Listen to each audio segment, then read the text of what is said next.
third annual 6-mile run held on Atlantic City's famous boardwalk found 54 runners competing for one of the rich gold trophies. Each runner receives a handicap time allowance, so let's go to the boards and pick up the action.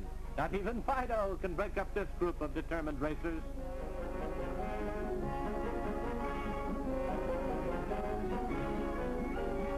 With less than a mile to go, number 92 Browning Ross begins to turn on that famous kick that won last year's 6-mile run.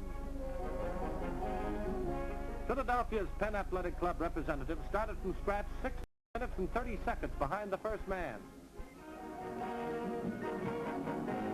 Ross, who represented the United States in the 1948 Olympic Games 1-mile run, was again the heavy favorite in the 54-man field.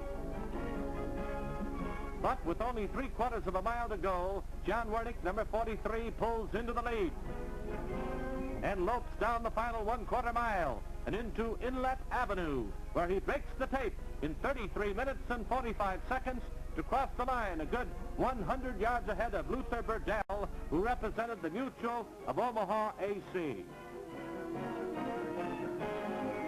Browning Ross crosses in third position, although his elapsed time of 30 minutes and 24 seconds merited him the fastest time in the 6-mile event. At the banquet following the race, Chairman Eddie League presents the first place trophy to John Wernick of Cape May, New Jersey, outstanding performer in the 6th annual Boardwalk Handicap.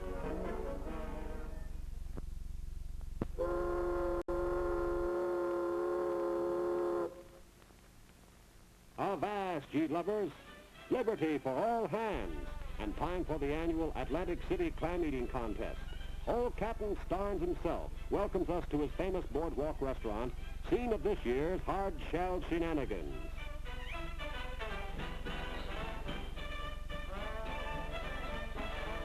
Meet defending champ Izzy Weintraub, titan in the world of professional clam eating. His record consumption of 175 clams in 1950 still stands. Early in the morning, feverish preparations are made for this year's classic event, as busy hands and scalpel-sharp knives prepare hundreds of half-shell platters for hungry contestants.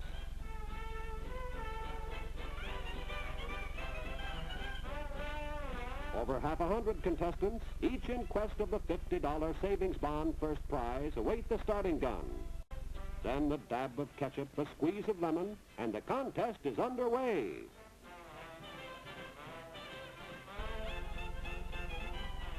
Now, with a tense atmosphere shadowed only by the sound of smacking lips, the spectators eagerly await early eliminations. Some dine in the conventional manner, while the more professional type utilize special tricks of their own. Old Clammy Hands, for instance, scientifically eliminates space-consuming moisture content.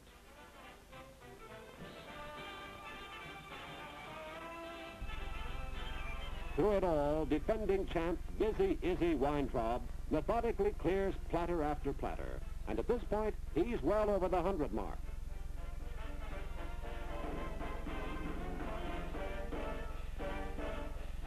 But unexpected competition is furnished by John J. Staines, a local postal clerk, who seems to be matching the terrific pace set by the clam-eating king.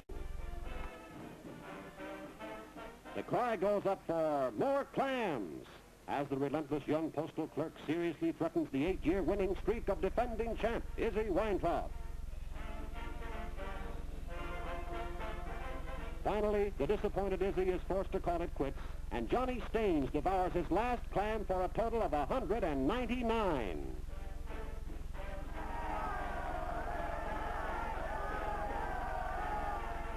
With a pile of empty clam shells before him and a $50 savings bond in his pocket, the new champ celebrates his victory with a cold, clammy kiss.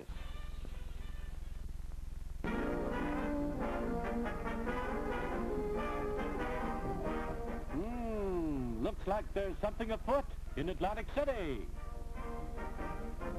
Why, it's the annual 20-kilometer walking race, and as usual, there's a full field of entries.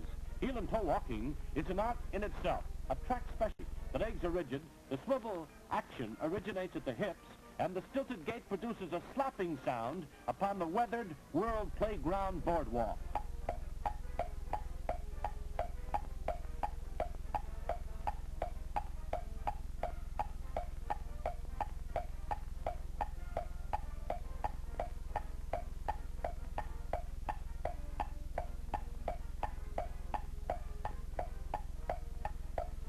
here in slow motion is an example of correct technique.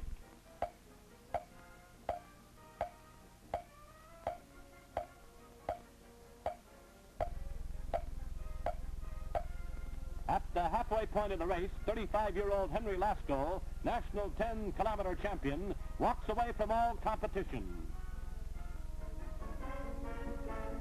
Hank's smooth style recently captured a United States first place in the 10,000-meter Pan American Games, and as he heads into the long home stretch, it looks like he's a cinch to win this yearly event.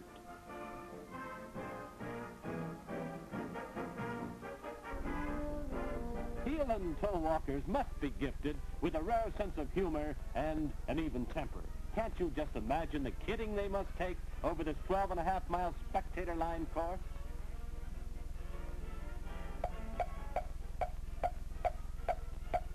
The boys begin to shake it up now as they head into the final kilometer. But in spite of their best efforts, no one can catch lanky Hank Lasco. In a new record time of 38 minutes, 14 and 3/10 seconds, the Bronx, New York heel and toer betters by 1 minute the 12-year-old record.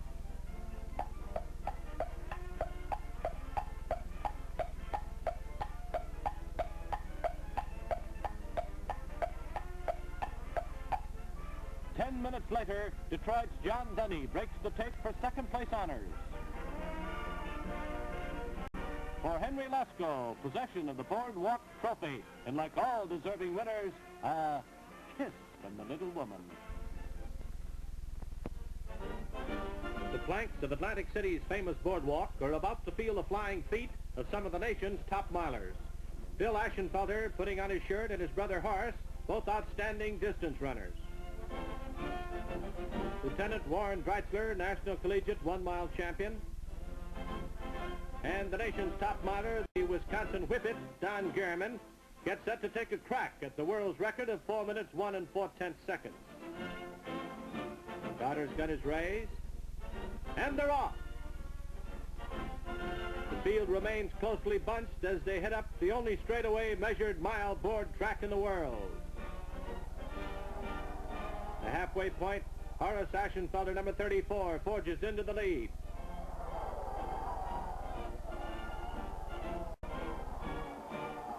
But his brother Bill, number 35, moves up on the outside and takes over. Don Gehrman also moves up and is now running in second position.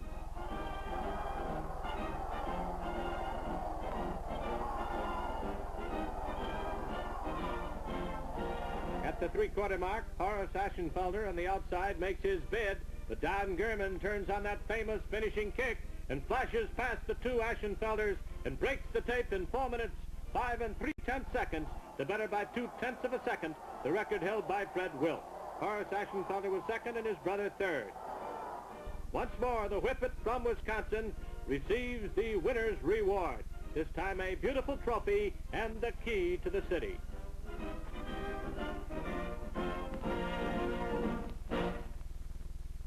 Stroll on the boardwalk in Atlantic City can be very refreshing, but when it comes to running along those same boards for 6 miles, we'll take a back seat and let the nation's top distance runners do it.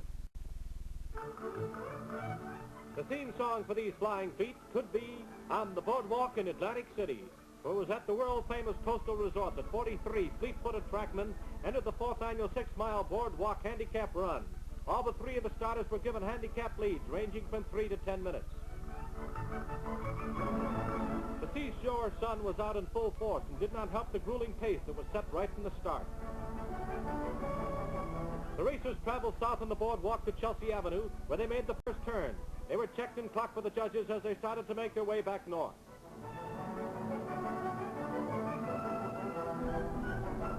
Browning Ross, number 100, holder of the actual time record for the event, which he set last year, remained in last place going into the Chelsea turn. Although starting 10 minutes behind the first man, it was shortly after this turn that he started to move up. Leading the pack at the last turn was number 22, Paisley Karavatali, representing the Greek Federation. The 35-year-old Philadelphia jeweler finished last a year ago and has been training ever since for this one. However, he started to tire considerably at the quarter-mile mark. Number 56, Carl Krellmaltz, the 21-year-old junior at Bloomfield College, started to move up fast on Caravasili at the inlet turn. 12 Mots continued on to overtake the leader and came through to win by a good 100 yards over the very tired Caravasili.